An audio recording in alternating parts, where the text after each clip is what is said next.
오늘 말씀은 하나님의 은혜를 알게 하신 목적이라는 말씀으로 여러분과 함께 은혜를 나누도록 하겠습니다. 저는 지난 수요일에 그리스도 안에서 누리는 하늘에 속한 모든 신령한 복에 대해서 말씀을 전했습니다.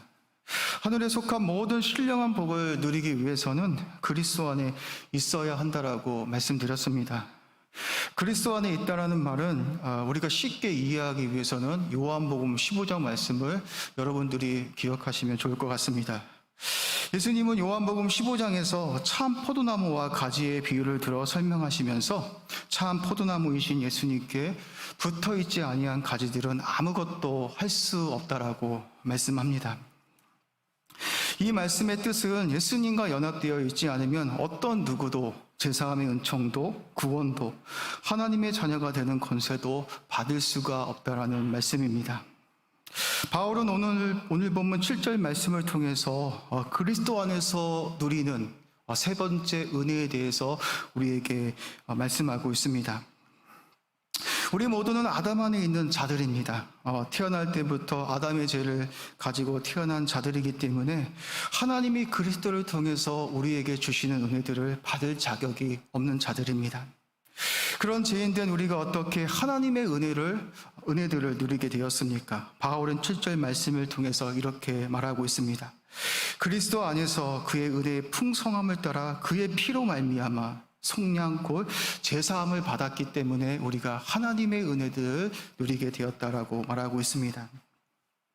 죄가 있으면 우리는 거룩하신 하나님 앞에 설 수 없습니다. 죄가 있는 이상 하나님과 영적인 교제를 누릴 수가 없습니다. 거룩하신 하나님 앞에 나아가기 위해서는 우리 안에 있는 죄가 반드시 사해져야 합니다. 하나님은 그리스도 안에서 우리를 속량하시고 제사함의 은총을 주시기 위해서 하나밖에 없는 독생자 예수를 십자가에 못 박혀 죽으시고 주님의 피값을 통하여서 우리를 속량하시고 제사함의 은총을 주셨다라고 말씀합니다. 그 저주의 십자가에서 우리가 달려 죽어야 하는데 예수님이 그 저주의 십자가에서 우리 대신 달리시고 우리가 받아야 할 모든 저주를 대신 받으시고 주님의 피값을 통해서 우리의 죄를 깨끗하게 속량해 주시고 제사함의 은총을 베풀어 주셨음을 말씀하고 있습니다. 구약시대에는 이스라엘 백성들이 제사함을 받기 위해서는 흠없는 짐승을 잡아 하나님께 제사를 드려야만 일시적으로 죄가 사하여질 수 있습니다.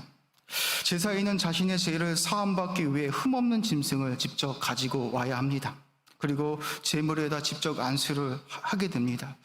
제사인이 동물의 머리에 안수를 한다는 것은 동물과 제사인이 같은 공동 운명체가 되었다는 뜻이기도 합니다. 죄로 인해 자신이 죽어야 하는데 동물에게 죄를 전가하여 동물을 죽게 하는 것입니다. 제사인은 짐승을 직접 잡아서 가죽을 벗기고 도축을 합니다. 이 모든 과정을 제사인이 직접 해야 합니다. 이런 과정들을 통해서 이스라엘 백성들은 일시적으로 죄를 사함받게 되었습니다. 왜 하나님께서는 제사인이 직접 흠없는 짐승을 도축하게 하신 이유가 무엇일까요? 제사인이 직접 짐승을 도축하면서 내가 하나님께 죄를 지어서 저 짐승처럼 죽어야 하는 죄인임을 가르쳐 주시기 위해서 제사인을 통해서 직접 짐승을 잡게 하신 것입니다. 그러나 예수님이 이 땅에 오셔서 십자가에서 죽으신 이후로는 구약의 제사를 매번 드릴 필요가 없게 되었습니다. 왜 그렇습니까? 우리의 영원한 대제사장 되신 예수님께서 흠없는 자신을 친히 하나님께 화목제물로 드리고 주님의 거룩한 피로 자신을 먼저 속죄했기 때문에 그리스도 안에 있는 자들은 주님의 피를 통해서 제사함의 은총을 받게 된다라고 말씀하고 있습니다. 예수님께서 십자가에서 죽고 예수님의 피를 흘려주셨는데 왜 우리가 예수님의 피를 통해서 제사함의 은총을 받는 그 이유가 무엇입니까? 우리는 이런 질문들을 할 수가 있습니다. 그 이유를 알기 위해서는 구약의 제사제도를 우리가 잘 알고 있어야 합니다. 구약시대의 제사제도를 보면 성막과 이스라엘은 밀접한 관계를 가지고 있습니다. 출애굽기 24장 말씀에 보면 하나님과 이스라엘은 동물의 피로 피의 언약을 맺습니다. 소 24마리를 잡아서 짐승의 피를 양푼 위에 절반씩 담습니다. 절반은 성막에 뿌리고 나머지 절반은 이스라엘 백성들에게 피를 뿌립니다. 이렇게 피의 언약을 통해서 성막과 이스라엘은 한 운명 공동체가 됩니다. 성막이 더럽혀지면 이스라엘이 더럽혀지고 이스라엘이 더럽혀지면 성막이 더럽혀지게 됩니다. 예수님께서 십자가에서 자신의 피로 자신을 먼저 거룩하게 속죄했기 때문에 예수 안에 있는 모든 자들은 예수님의 피를 통해서 속량 제사함의 은총을 받게 되는 것입니다. 성막과 이스라엘의 한 운명 공동체가 된 것처럼 우리가 그리스도와 함께 십자가에서 연합된 자가 되었기 때문에 우리는 예수님의 거룩한 보혈을 통하여서 우리의 죄가 은혜로 값없이 깨끗하게 씻겨지는 것입니다. 우리가 예수님의 십자가의 공로를 믿기만 하면 그 믿음이 우리를 그리스도와 연합시켜 주시고 예수의 피를 통하여 죄인된 우리가 제사함의 은총을 누리게 되는 것입니다. 십자가에서 흘리신 주님의 보혈이 아담 안에 있는 모든 죄악들을 도말하시고 하나님의 그리스도를 통하여 하늘의 모든 신령한 복들을 우리 가운데 주셔서 그리스도를 통하여 누리게 하셨다라고 말씀하고 있습니다. 주님의 보혈이 아니면 그 어떤 누구도 하나님께 나아갈 수 없습니다. 하나님께서 주님의 보혈이 너무나 값지고 보배로워서 이 세상 어느 누구도 살 수 없을 만큼 그 값을 책정해 놓았다라면 우리가 과연 어떻게 되어지는 것입니까? 우리는 우리의 죄를 사함받지 못하고 이 죄악 속에 파묻혀 살다가 그렇게 끝날 수밖에 없는 인생들이었습니다. 하지만 하나님은 하나밖에 없는 예수 그리스도를 십자가에 못 박혀 죽이시고 그의 피값을 통하여서 우리를 깨끗하게 하여 주셨다라고 말씀하고 있습니다. 하나님의 백성들은 그리스도 안에서 창세전에 택함을 받고 하나님의 자녀가 되었습니다.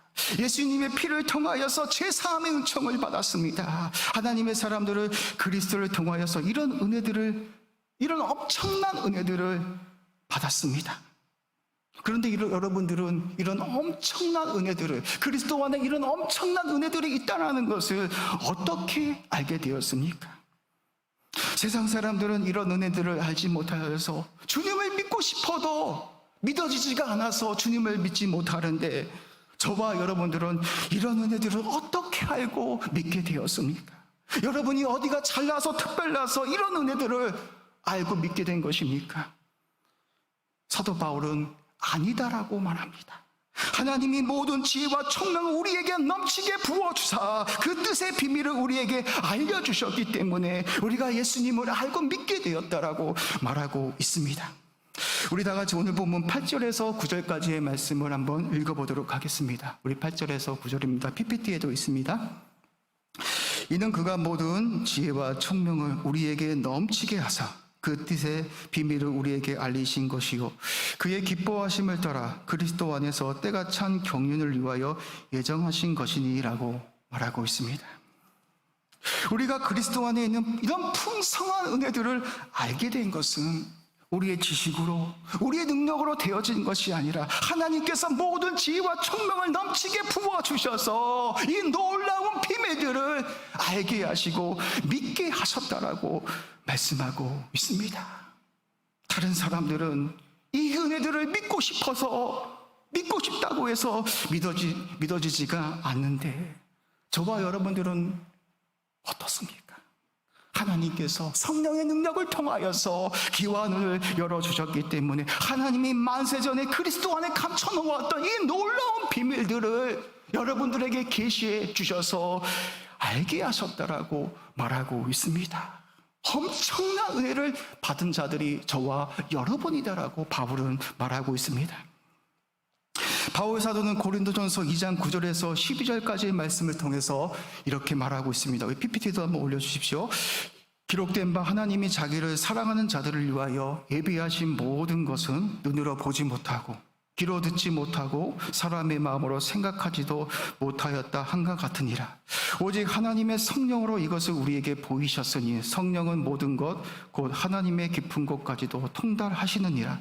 사람의 일을 사람의 속에 있는 영 외에 누가 알리요? 이와 같이 하나님의 일도 하나님의 영 외에는 아무도 알지 못하느니라.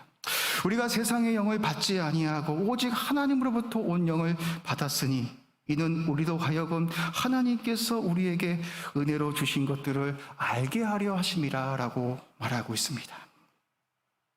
그렇습니다. 하나님의 영을 받지 못한 사람들은, 육에 속한 사람들은 그리스도 안에 얼마나 풍성한 은혜들이 감추어져 있는 것을 알지 못한 채 살아갑니다. 우리가 하나님의 은혜들을, 이 풍성한 은혜들을 알게 된 것은 오직 하나님으로부터 온 성령을 통해서 알게 되었다라고 말하고 있습니다. 어떤 사람들은 예수님을 믿고 싶어도 믿어지지가 않아서 믿지 못하는데 어떻게 저와 여러분들은 예수님을 알고 믿게 되었습니까? 어떤 사람들은 성경의 말씀이 동화책같이 소설책같이 생각하여서 그 진리의 말씀을 믿지 못하는데 저와 여러분들은 도대체 어떻게 성경의 말씀들을 믿고 알게 되어서 하나님을 영접하게 되었습니까? 여러분의 능력입니까? 여러분의 공로입니까? 우리가 뭐 특별히 잘나서 그렇게 은혜를 받아서 그렇습니까? 아닙니다. 그 이유는 우리를 사랑하시는 하나님이 모든 지혜와 총명을 넘치게 부어주셔서 그 비밀을 성령의 능력을 통하여서 알게 하셨기 때문에 우리가 이 은혜들을 알고 믿게 되어서 하나님의 자녀가 되었다라고 바울은 말하고 있습니다. 제가 대학교에 다닐 때 어떤 철학 교수가 이런 말을 했습니다.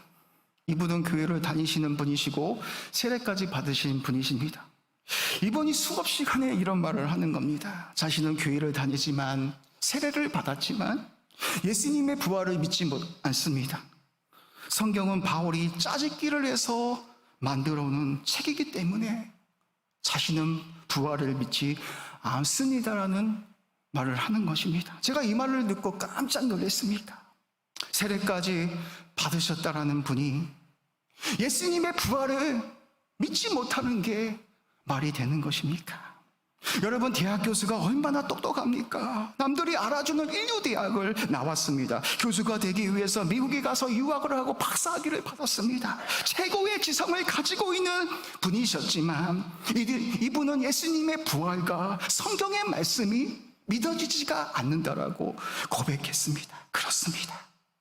아무리 뛰어난 지성을 가지고 있다 할지라도 성령께서 우리의 눈과 귀를 열어주시지 않으시면 하나님께서 그리스도를 통하여 놀라운 은혜들을 베풀어 주셨다는 것을 알게 하지 못하는 것이라면 교회를 다닌다 할지라도 매주 교회에 와서 예배를 드린다 할지라도 그 놀라운 은혜들을 알지 못하는 것입니다. 그런데 저와 여러분은 하나님이 모든 지혜와 총명을 넘치게 부어주셔서 그리스도 안에 얼마나 풍성한 은혜들이 감추어져 있는지를 알게 하시고 믿게 하셨으니 여러분들이 얼마나 복된 인생들입니까? 하나님이 그리스도를 통하여 주시는 풍성한 은혜들을 알지 못하고 살아가는 것이라면 이것이 얼마나 큰 불행입니까? 돈이 많으면 무엇하겠습니까? 그리스도를 통하여 주시는 이 엄청난 은혜들을 한평생 알지도 못하고 누리지도 못하고 살아가는 그 인생이 어찌하여서 복바른 인생이 될 수 있겠습니까? 성경은 그렇게 말하지 않습니다. 내가 좀 부족해도, 내가 남들보다 뛰어나지 않아도, 내가 남들보다 재산을 많이 갖지 않고 있다 할지라도 내가 성령의 능력을 통하여 그리스도 안에 엄청난 은혜들이 있다라는 이 사실을 발견한 사람이라면 여러분들은 이 세상 그 어떤 사람들보다 가장 복된 사람이라는 것을 여러분들이 기억할 수 있었으면 좋겠습니다. 예수님은 만세와 만대로부터 하나님이 감춰놓은 하나님의 비밀이었습니다. 천사도 알기를 흠모했던 그 영광의 비밀이 하나님의 백성에게 나타나게 되었고, 하나님은 하나님의 백성들로 하여금 이 비밀의 영광이 얼마나 풍성한지를 우리에게 알게 하셨다라고 말하고 있습니다.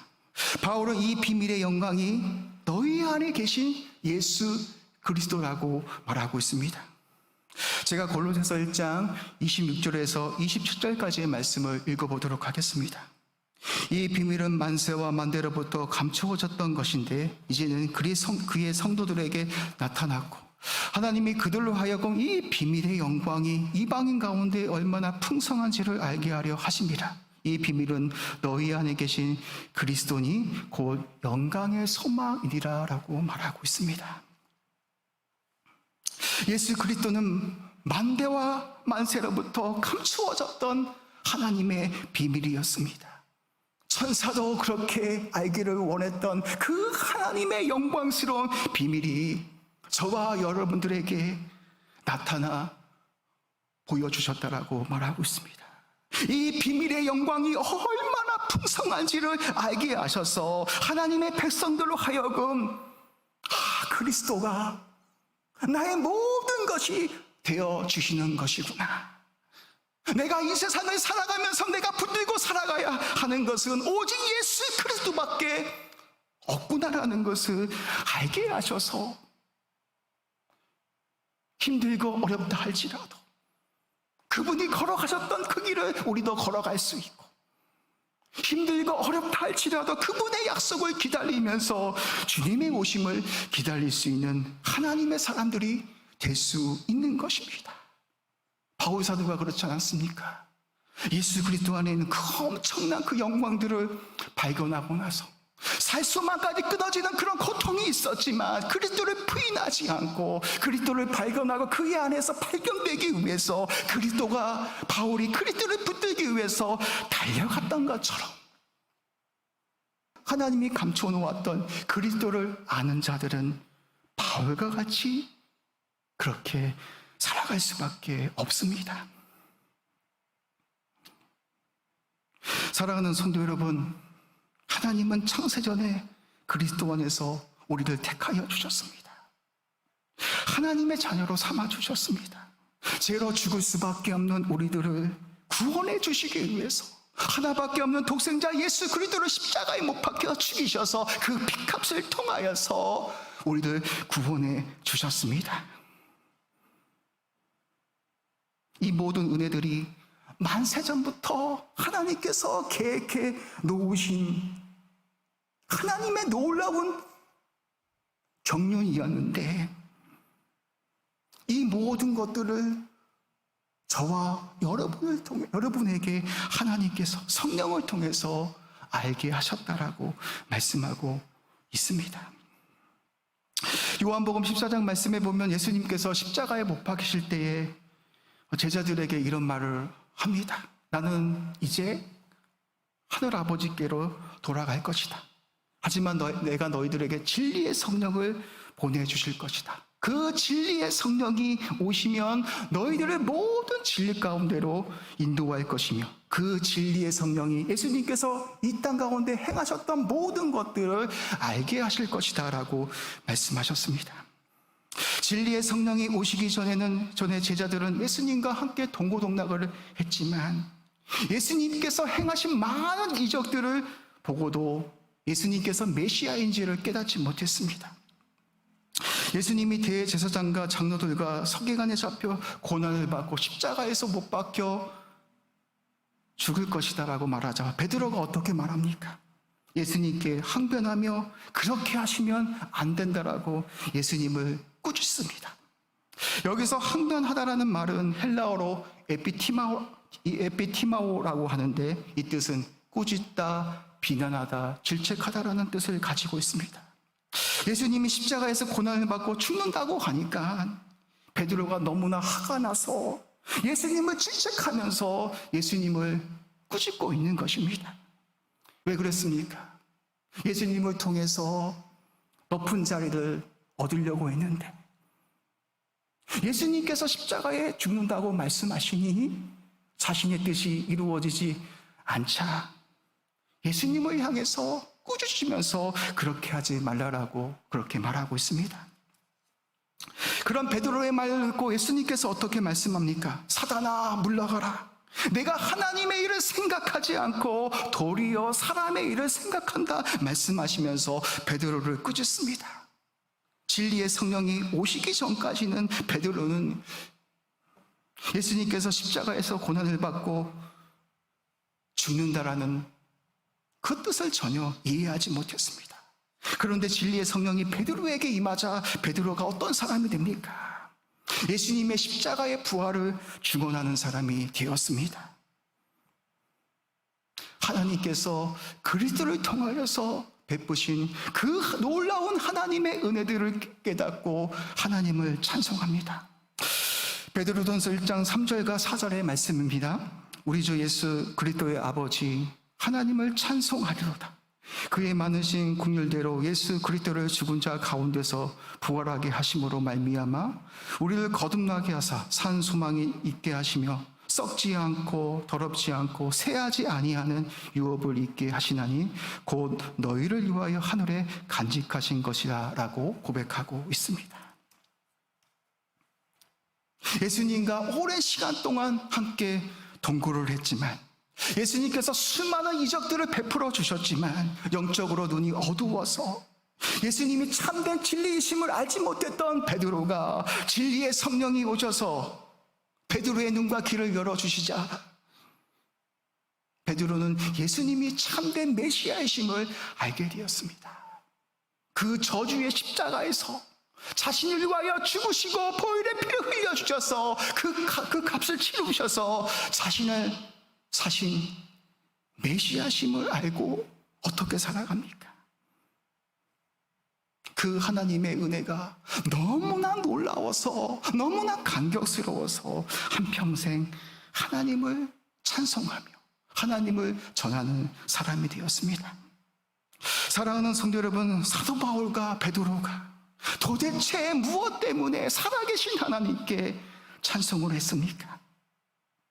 세상적으로 잘 되고 복을 너무나 많이 받아서 살아계신 하나님을 향하여 찬송했습니까? 아닙니다. 세상적인 잣대로 보면 사도 바울과 베드로는 실패한 사람일지 모릅니다. 이들이 하나님의 복음을 전하면서 얼마나 많은 고난을 당합니까? 살소망이 끊어지는 그런 상황 속에서도 도대체 사도 바울과 베드로는 그런 고난 속에서도 하나님을 부인하지 않고 하나님을 바라보며 믿음으로 걸어갔던 그 이유가 무엇이었을까요? 하나님께서 그리스도를 통해서 베푸신 그 은혜들이 자신의 생명보다 더 귀한 것들임을 발견했기 때문입니다. 저와 여러분들은 어떻습니까? 무엇 때문에 힘들어 하십니까? 이렇게 놀라운 은혜들을 받고서도, 이렇게 엄청난 은혜를 받고서도 무엇 때문에 힘들어 하시고 무엇 때문에 어려워하시고 하나님을 향하여 불평하고 불만을 갖고 계십니까? 하나님께서 우리를 그리스도를 통하여 이 엄청난 은혜들을 베풀어 주셨다라는 이 사실 하나만으로도 우리가 힘이 나고 너무나 감격스럽고 그 은혜 하나만으로도 살아계신 하나님을 향하여 찬송할 수 있어야 하는데 우리는 모두 그런 감격들을 잃어버리고 살아가고 있는지 우리 자신들을 살펴보았으면 좋겠습니다. 사도 바울은 오늘 본문 10절 말씀을 통해서 우리가 이미 창세전에 구원을 받고 하나님의 선택을 받았지만 우리들은 또 한 가지 엄청난 비밀들을 알고 있는 사람들임을 우리에게 말하고 있습니다. 10절 말씀에 보면 하늘에 있는 것이나 땅에 있는 것이 다 그리스도 안에서 통일되게 하려 하심이라 라고 말하고 있습니다. 우리는 이미 예수 그리스도 안에서 구원을 받은 사람들입니다. 그러나 안전한 구원을 받지는 못했습니다. 우리 이미와 아직 사이에서 살아가는 사람들입니다. 이스라엘 백성들이 파라오의 압제로부터 구원을 받았지만 가나안 땅에 입성하지 못하고 광야에 있는 상태이기도 합니다. 지금 우리가 살고 있는 이 세상은 죄와 어둠의 세력들이 역사하고 있습니다. 사탄 마귀가 정치, 사회, 문화, 경제 등등 이런 것들에 침투하여서 하나님의 뜻을 이루지 못하게 하고 있습니다. 뉴스를 보면 왜 이렇게 끔찍하고 무서운 사건들이 많이 일어나는 이유가 무엇입니까? 죄와 어둠의 세력들이 이 세상 속에서 역사하고 있기 때문입니다. 그런데 우리 주님이 다시 이 땅에 오시면 죄와 어둠의 세력들이 다 사라지고 우리 주님이 이 세상의 왕으로 통치하는 그날이 우리에게 올 것이다 라고 말을 하고 있습니다. 예수님의 재림을 통하여서 하늘과 땅이 그리스도 안에서 완전히 통일되어지는 그날이 우리 삶 가운데 일어나게 될 것이다 라고 말하고 있습니다. 지금 우리가 살아가고 있는 이 세상을 보면 죄와 어둠의 세력들이 이기는 것 같고 악인들이, 불의한 자들이 이 세상을 지배하는 것 같지만 주님이 다시 재림주로 이 땅에 오시면 죄와 어둠의 세력들은 다 사라지고 하늘에 있는 것이나 땅에 있는 것들이 다 그리스도 안에서 새롭게 되어지는, 모든 만물이 그리스도 안에서 회복이 되어지는, 온 우주가 구원이 되어지는 그날이 우리 안에 오게 될 것이다 라고 하나님은 약속하고 있습니다.